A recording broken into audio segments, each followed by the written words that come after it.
welcome to Velocity Podcast. I'm so excited to have my friend Sherri here with me. She does all my photography, and she's just an incredible human. Yay! Thanks for coming. That's nice. Thank you. Alrighty, so today we are talking about all things photography, and I would like to touch on, of course, marketing at the end of it because this is a marketing podcast. But do you want to explain first kind of your story, how you got into photography, and then we'll take it from there? Yeah, sure.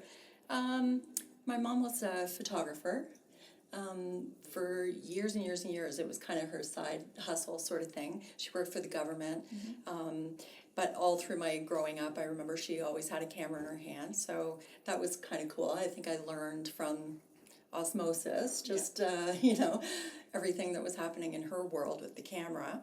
And then, I kind of dropped it for a while. I went for television broadcasting and graduated from Mohawk, did film production in Toronto, was doing all of that, and started to pick up the camera again, just as my real sort of side passion thing while I was producing TV commercials and documentaries and stuff like that. So, long story short, it just became more and more important to me, and I really wanted to start it as a business. And so that opportunity came actually in a strange way through September 11th. I was still in film production when September 11th happened, and there were a lot of industry folks that I knew, grips and gaffers and hair and makeup people and stuff that were actually looking for new careers because people were just like the bottom just fell out of the industry.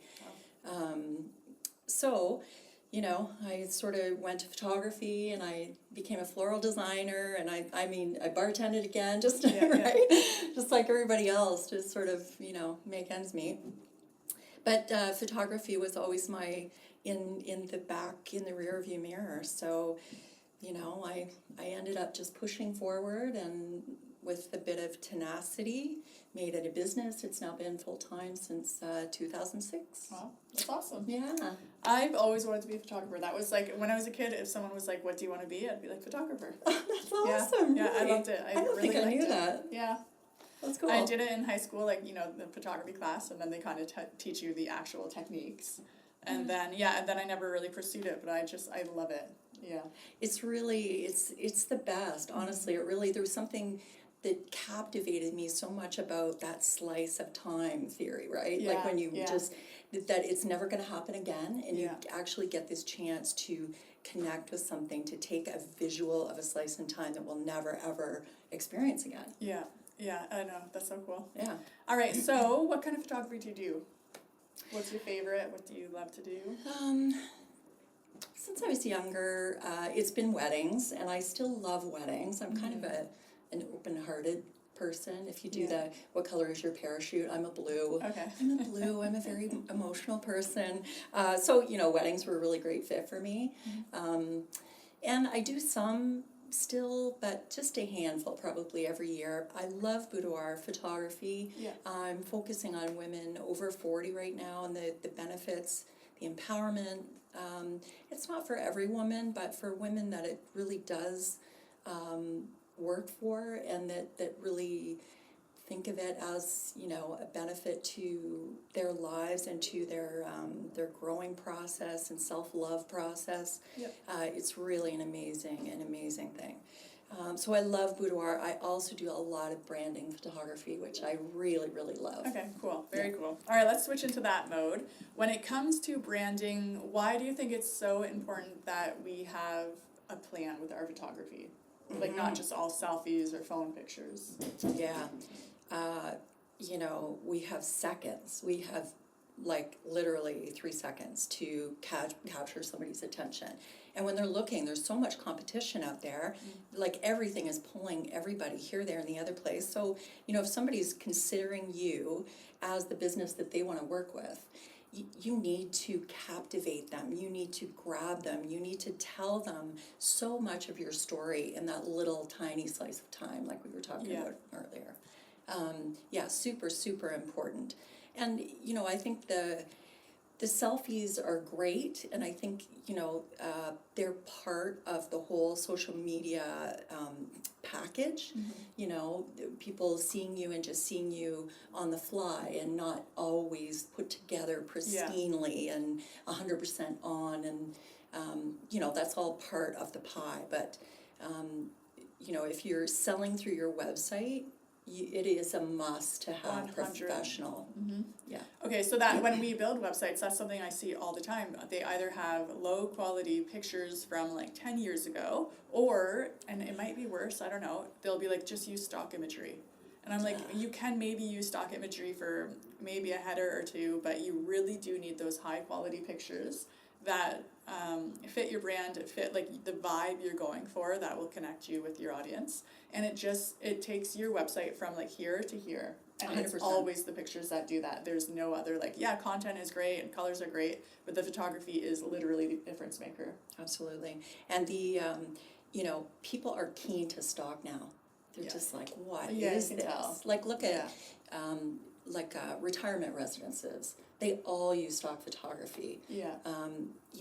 It's awful. It's just like I've always wanted to. I used to volunteer at a seniors home, like Charlottesville. I love the senior people. Yeah. And I always wanted to do like real photos for them, because it's so much more of a connection than the stock photos. Yeah. You just can't get away with it anymore. You know what? You can really feel the different. It's like the soul thing. It's like it's what I always say about AI now and like electronic drums. Like, yeah, it's doing what it's doing, but there's just not soul there. Yeah. And that's when I see it, I'm like, oh, that's a total stock picture, and you can tell they're like. Yeah, but you also, you want to tell a small bit of your story. You want to, what's going to differentiate you from others in your same business is you. You're the only person. You're the only difference between you and somebody else. So you really need to get that, hammer it hard in a few seconds with some excellent photography. And here's the other thing, I'll just throw this out there. If you work with a really creative, professional person that really knows their stuff, you can utilize their tools to show off your tools. So if you're in the right business where you could maybe use different angles, like be slightly below the eye line to increase the size, just in a very, very, very small degree. Like there's lots of psychological things that you can do if you're in the right business to work with some creative tools like that, right? Yeah.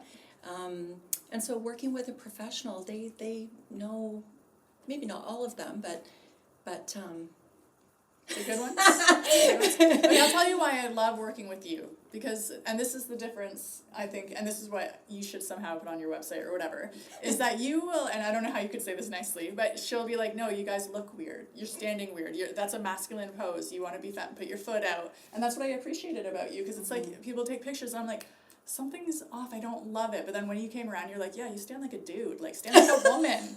And then that was like the game changer. I'm serious. And when we had so to for my funny. sister's I remember site, that. Yeah, they were like, tell us. I'm like, she'll tell us what to do. And that is like, it literally is. It's such a game changer. Yeah, so, I've actually heard that a lot, and I think that's the main thing.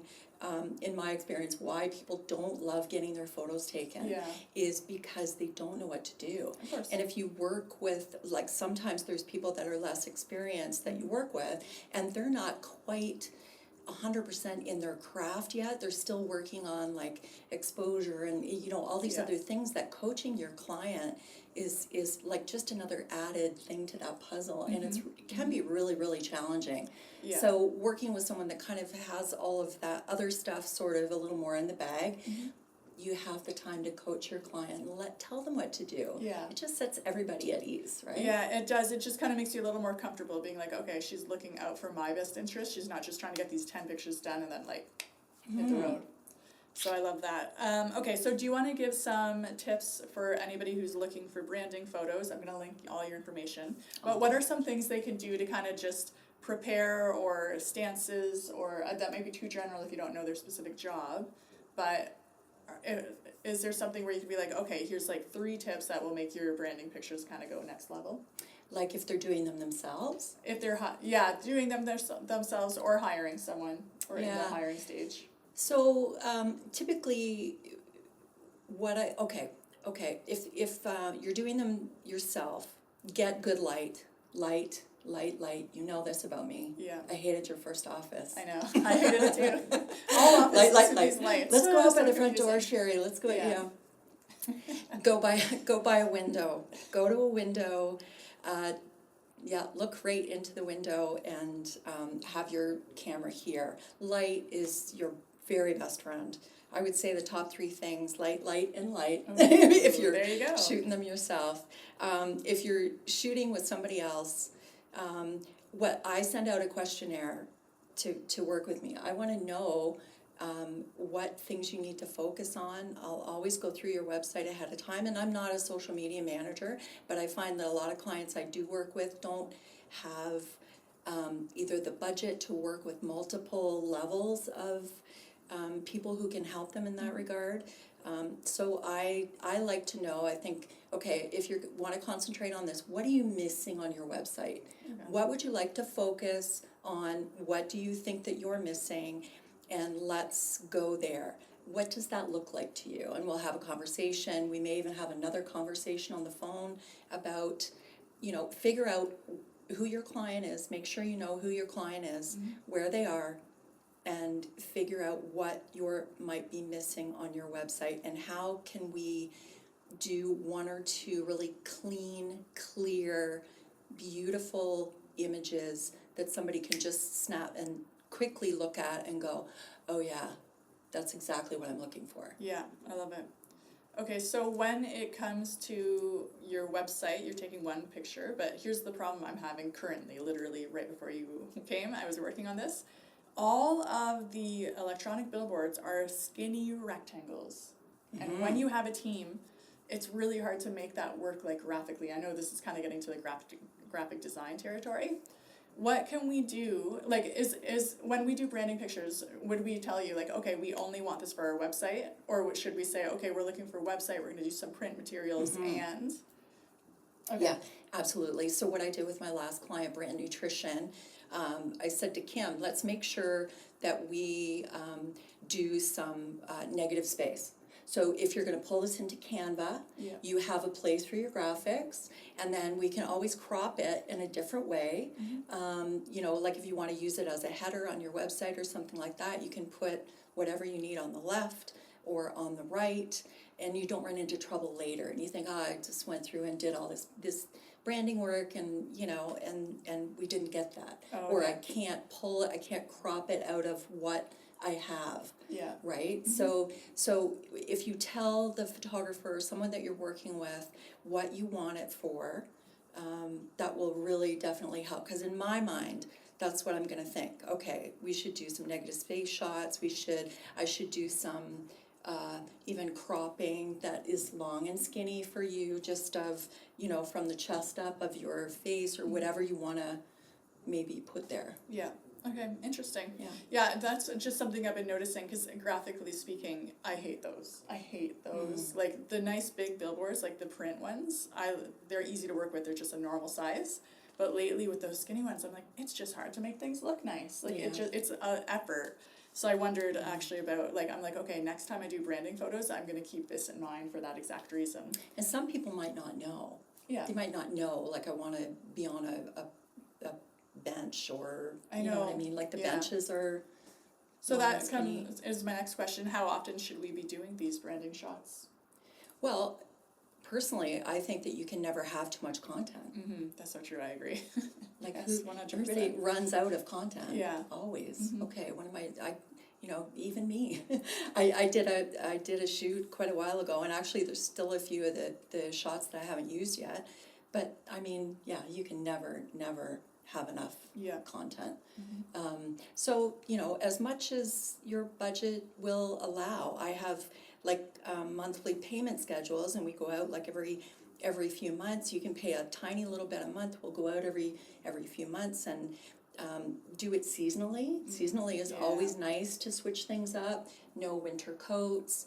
You can get outside in the winter, studio shoots, Yep. you know, stuff Yeah. like that. But I would say at least 4 times a year. Yeah, should. I like that. Yeah. Yeah, because even, again, myself, I was like looking through my things, and I'm like, oh man, like we did it last year. I'm like, I need to book another one.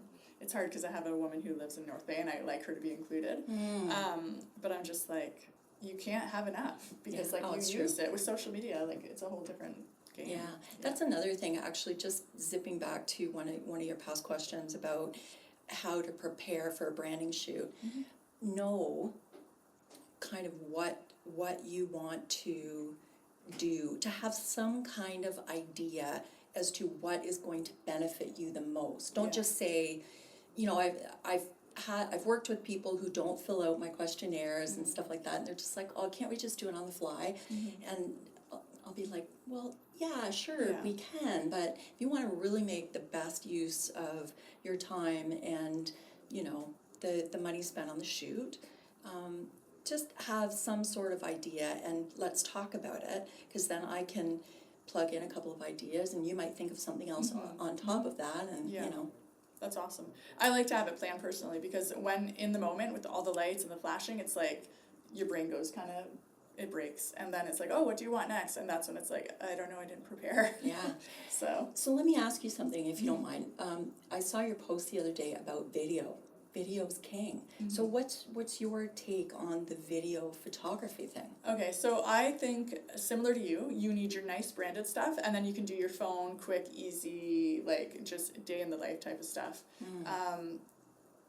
In reality, we have budgets we have to work within, so we can't always have a videographer following us around. So I just think when you're doing it, I like to do behind the scenes shots. Like I got someone to take like the picture of the setup while we were chit-chatting. And I think it's really important to do a little bit of both. Yeah. Is that what you mean? Yeah, it is. I also find, though, I've done just very little bit of video work in my life. It's just not I love it, but it's just not my jam. And I find it can be even more difficult to get a client to relax into it, right? Like that is tough. That's a tough one, and a lot of times it's, I just say this, like your first few videos aren't going to be great. My first videos were not great. If you look at Leonardo DiCaprio, his first few videos they weren't great either. But then you move on and you get better, you get a little bit more comfortable. I know the first time you came and took pictures, I was like, I don't know what to do with these hands. Yeah. But then the last time I was like a lot more relaxed. So it's kind of like exposure therapy, so to speak. Like you just have to do it and then you get a lot more comfortable. But if you don't do it, you won't. But you need to do it. You need to have the pictures. You need to have the video. I hear your voice in my head, just do it. Just do it. Yeah, it's going to suck the first few times. Yeah. Just do it. It's just true. And when I look back at my stuff, I laugh because I not only can see how bad it is, I know the preparation I actually put. Like, I wrote my script, I did this, I made sure. And I'm just like, oh, it's funny. It's just one of those things you just have to do and get the bad ones out of the way, and then... True. Yes, just reps, as they say in the workout world. Yeah. True. All right, I have one last question, unless you want to... Did I miss anything? You want to add anything? Oh, I'd love to talk about the AI thing, but we won't go there now. Okay, that's a whole other... Yeah, that's a whole other talk. Yeah, I'm loving the AI Oh, thing. Me too. It's a love-hate, I used it yesterday. Oh, yeah? Yeah, Good. in Canva. Yeah. I know the Canva, they did a really good job with integrating. Yeah. Because, I love big companies because they're really good at being like, that's my competition, buy it, make it happen in here. So I think that's really neat. It's fun. It writes stuff for me, and then I just edit it. It's such a time saver, honestly, for little sentences or little paragraphs or something like that. You can always change it. It's I always say to people, it makes you efficient. It's not another human. It's not a real VA. You still have to have that human element, but it's such a time saver. I was telling my client today, I'm like, they do podcasts. They're like, oh, we should turn it into a blog. I'm going to do this. I'm like, take this transcript, copy paste, put it into the thing, tell it to make it a blog, you read over it, you add what you need to read. I'm like, it's so easy. Why are you going to waste 5 hours? And to the boss, I'm like, why are you paying this person 5 hours to do something that she could literally be done in 25 minutes? 100%. All right, so the question I ask all my guests at the end of the podcast is, what would be on your career bucket list? It could be wild, think big. Oh, I would love to be a travel photographer. Yeah. Work for a really awesome travel magazine. I've always wanted that though. Yeah. Like I make whatever money I make to travel. Yeah. That is just Brian and I, my partner. That's all we want to do. Yeah. That's all we want to Yeah, do. you were just in New York, right? Was it New York? No. Where were We you? were Sorry. in Toronto. We were in Vegas. We were Vegas, in maybe Mexico it was. last year. Yeah. We've been to New York City 5 or 6 times. I love it. Mm-hmm. Yeah, That's awesome. We love to travel. All right, so you want to get paid for that? Why not? Same. Why not, right? Yeah. Yeah, for sure. Wouldn't that be cool? Yeah, it would be awesome. Beaches and volcanoes and Yeah, that's awesome. Yeah. Alrighty. Okay, well, thanks a lot for taking time and coming Of on course. this episode of Velocity Podcast, and I'm going to drop all her information, so give her a follow on Instagram, and if you need anything, reach out. She's an amazing